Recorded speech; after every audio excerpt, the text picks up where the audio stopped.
સુરતમાં ઓનલાઈન છેતરપિંડીના આંતરરાષ્ટ્રીય રેકેટનો થયો પર્દાફાશ। 27 મેના રોજ ઉધના પોલીસે વાહન ચેકિંગ દરમિયાન ઝડપાયેલા 2 શખ્સોને પકડી અને રેકેટનો પર્દાફાશ કર્યો હતો। આ રેકેટની તપાસમાં પોલીસને કુલ 164 જેટલા બેંક એકાઉન્ટ મળ્યા છે, જે બેંક એકાઉન્ટમાંથી RBL બેંકમાંથી ખોલેલા 89 બેંક એકાઉન્ટમાંથી 6 મહિનામાં કુલ 1445 કરોડના ટ્રાન્ઝેક્શન મળ્યા છે, જ્યારે હજુ 75 બેંક એકાઉન્ટનું વેરિફિકેશન કરવાનું બાકી છે। તમામ બેંક એકાઉન્ટ સુરત શહેરમાં ખોલવામાં આવ્યા હતા। આ બેંક એકાઉન્ટની વિગતોમાં સિંગાપોર, મલેશિયા, ક્યુબા, થાઇલેન્ડના મોબાઈલ નંબરો આપવામાં આવ્યા હતા।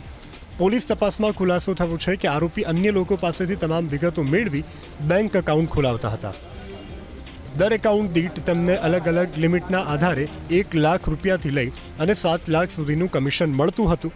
છેતરપિંડીના આ રેકેટમાં પોલીસે કિરીટ જાદવાણી, મીત ખોખર અને મયુર ઇટાલિયાની ધરપકડ કરી હતી, જ્યારે દિવ્યેશ, વિનીત અને રીચ પે આઈડી ધારક આ રેકેટના મુખ્ય ભેજાબાજ હોવાનો ખુલાસો થયો છે।